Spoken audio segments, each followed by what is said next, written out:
Okay, ఎట్లా ఉంది మట్కా? మట్కానా మన కన్నడలో కేజీఎఫ్ ఎలాగో మన తెలుగులో మట్కా అలాగా.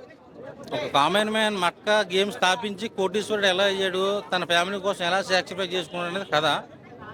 ఒక పున్నమనాగులో చిరంజీవి గారు ఒక శోభన్ బాబు కనిస్తే ఎలా ఉంటుందో ఆ రేంజ్లో చేశాడు పెర్ఫార్మెన్స్ వరుణ్ తేజ్. మట్కా అంటే ఒక గేమ్ కదా, అవును, గేమే.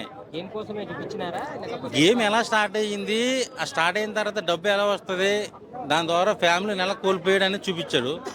ఆ చూపించడంలో చూపించాడు కదా, హిట్ అవుతుంది అంటారా? బ్లాక్ బస్టర్ అండి సినిమా. క్లైమాక్స్ అయితే అసలు వేరే లెవెల్ ఉంది. దావూద్ ఇబ్రాహిమే ఫ్రెండ్గా చేసుకున్నాడు మనోడు. మామూలు లేదు సినిమా. కొన్ని డబుల్ మీనింగ్ డైలాగ్స్ ఉన్నట్టున్నాయి, ఫ్యామిలీ ఆడియన్స్ కూడా ఉన్నాయి కానీ అంత ఎవరు పెద్ద పట్టించుకోరు. నాకైతే ఓవరాల్గా సినిమా నచ్చింది. ఫ్యామిలీ ఆడియన్స్ బాగా కనెక్ట్ అవుతుంది సినిమా. చాలా బాగుంది.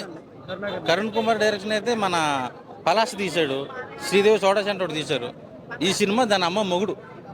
ఓవరాల్గా చెప్పాలంటే సినిమా చాలా బ్లాక్ బస్టర్. వరుణ్ తేజ్ కెరీర్లో ఇలాంటి బ్లాక్ బస్టర్ వస్తుందని ఎక్స్పెక్ట్ చేయలా.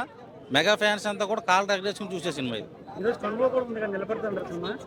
కంగువా అది మింగువా మట్కానే నా తెలుగు సినిమా మెగా ఫ్యాన్స్కి ఒక మటన్ బిర్యానీ తిన్నట్టు ఎలా ఎలా ఉంటుందో ఆ రేంజ్లో చేశాడు సినిమా. చాలా బాగుంది. ఎంటర్టైన్మెంట్ మట్కా సినిమా చూస్తున్నాండి. ఎక్సలెంట్గా ఉంది. వరుణ్ తేజ్ అన్న గెటప్స్ అదిరిపోయినాయి సార్. మెగా ఫ్యాన్స్ అందరికీ విందు భోజనం లాగా ఈ నవంబర్ 14వ తారీఖున ఆడియన్స్ అందరూ ఫుల్ ఎంజాయ్ చేశారు. మట్కా సూపర్ డూపర్ హిట్ అండి. వైరా ఎంటర్టైన్మెంట్ అండ్ ఎస్ఆర్టీ వాళ్ళ బ్యానర్పై రజనీ గారు, తాళూరి డాక్టర్ విజేంద్ర రెడ్డి గారు, కరుణ్ కుమార్ గారి డైరెక్షన్, ప్రకాష్ గారి సంగీతం, అలాగే ఫోటోగ్రఫీ కిషోర్ కుమార్, తంగలాల్ కెమెరామెన్ ముగ్గురు కలిసి ఎరదీసేశారు సినిమాని. చాలా బాగుంది. వరుణ్ తేజ్ ఫైట్లు, సాంగ్లు, సీన్స్ ఎరకొట్టేశాడు. గెటప్లు అదిరిపోయినాయండి. 8.3.1 ఇస్తున్నామండి. చాలా బాగుంది సినిమా.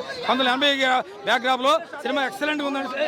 సినిమా 1980 బ్యాక్డ్రాప్ లో అత్యద్భుతమైన విజయాన్ని సాధించిందండి. వైరా ఎంటర్టైన్మెంట్ ద్వితీయ ప్రయత్నంగా రెండో సినిమా హిట్ అండి. నేను సినిమా చూడకుండానే ముందే చెప్పాను, ఇప్పుడు చూస్తూ చెబుతున్నాను. ముందే సంవత్సరం క్రితం చెప్పే సినిమా హిట్ అవుతుంది. కరుణ కుమార్ గారి సంగీతం ఎక్సలెంట్గా ఉందండి. కరుణ కుమార్ గారి డైరెక్షన్ ముందే చెప్పాడు డైరెక్టర్ గారికి, హీరో గారికి. సినిమా వర్షం కూడా లెక్క చేయకుండా యాక్ట్ చేశారు, చాలా వర్క్ చేశారు, హార్డ్ వర్క్ చేశారు. సినిమా సూపర్ డూపర్ హిట్ అండి సినిమా. జై వరుణ్ తేజ్ అన్న.